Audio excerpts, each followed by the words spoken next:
അപ്പൊ അത് ശരി, മോക്ക് ചോറ് കൊടുത്തോണ്ട് ഇവിടെ ഇരുന്നോ?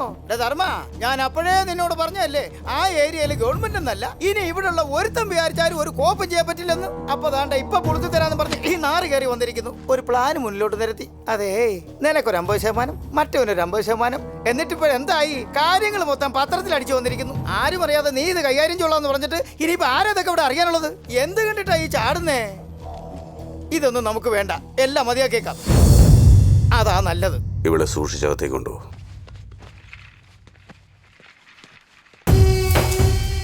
ഒക്കെ ശരിയാവും കെ.പി.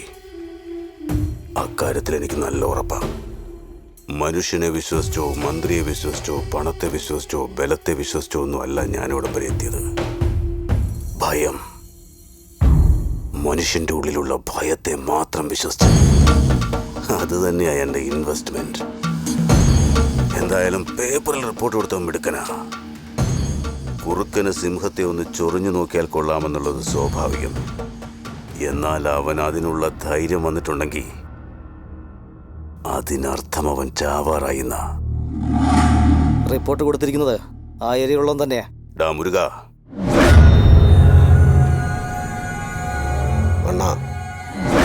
ആ നായിന്റെ ശവമാ എനിക്ക് വേണ്ടത്.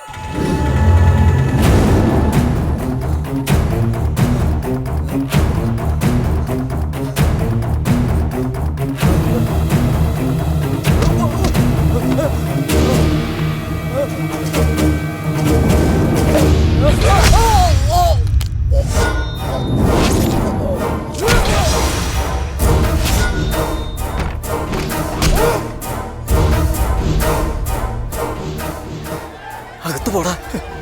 അച്ഛനത് കണ്ടില്ലേ? നിന്നോട് പറഞ്ഞ അകത്ത് പോവാൻ.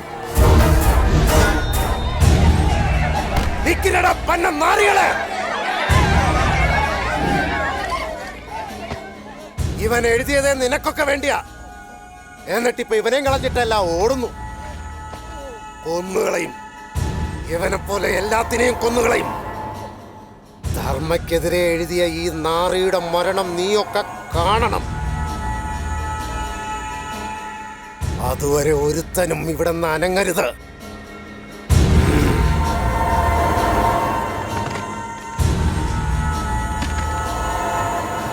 അണ്ണൻ ചായ എടുത്തു കൊടുക്കും. ഇപ്പൊ എടുക്കാം.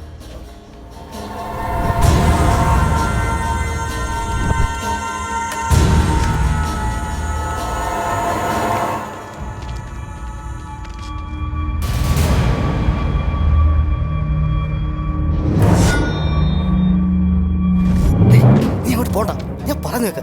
അത് ധർമ്മയുടെ ആൾക്കാരാ. അത് കണ്ടിട്ട് ഞാൻ നോക്കിക്കണോടാ.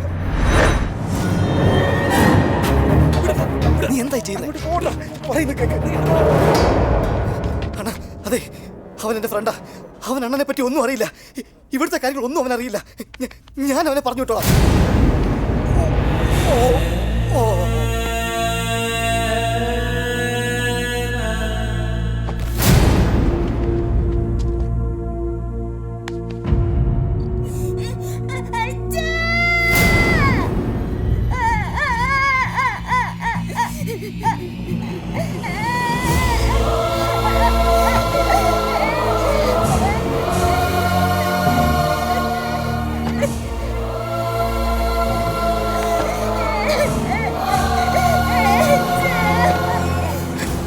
നിങ്ങൾ ചരനെ വിളിച്ചോണ്ട് പോ.